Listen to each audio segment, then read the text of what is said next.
தாய் தமிழ் உறவுகளுக்கு வணக்கம். கரப்பான்பூச்சியுடன் கூட்டணி அமைக்கின்றார்.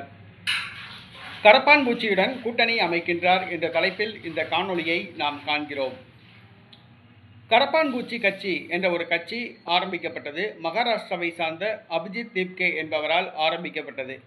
இது நையாண்டி அமைப்பாக பார்க்கப்பட்டது. ஆனால் மத்திய கல்வி அமைச்சரையே பதவி விலகும் அளவுக்கு நீட் தேர்வு முறைகேடு எதிர்ப்பு போராட்டம் நடத்தி இந்தியா முழுவதும் பிரபலமடைந்தது.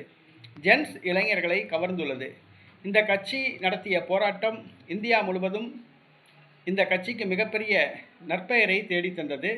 இளைஞர்கள் மத்தியில் பிரபலமானது. இந்த சூழ்நிலையில் தமிழ்நாட்டில் நடைபெற்று முடிந்த சட்டசபை தேர்தலில் ஆட்சியை இழந்த திமுக மத்தியில் தேசிய அளவில் காங்கிரஸ் கட்சி மற்றும் பாஜக இரண்டு கட்சிகளின் நட்பையும் முறித்து கொண்டுள்ளது. தற்பொழுது கரப்பான்பூச்சி கட்சியோடு கூட்டணி அமைக்க முயற்சி செய்து வருகிறது. அதன் தலைவர் அபிஜித் திப்கேயுடன் பேச்சுவார்த்தை நடத்த உதயநிதி டெல்லி செல்கிறார். கரப்பான்பூச்சியுடன் கூட்டணி வைப்பதன் மூலமாக தமிழ்நாட்டில் ஜென்ஸ் இளைஞர்களை கவரலாம் என்று திட்டம் தீட்டப்பட்டுள்ளது. இதற்காக அபிஜித் திப்கேயை சந்தித்து பேச்சுவார்த்தை நடத்த உதயநிதி ஸ்டாலின் அவர்கள் டெல்லி செல்கிறார்.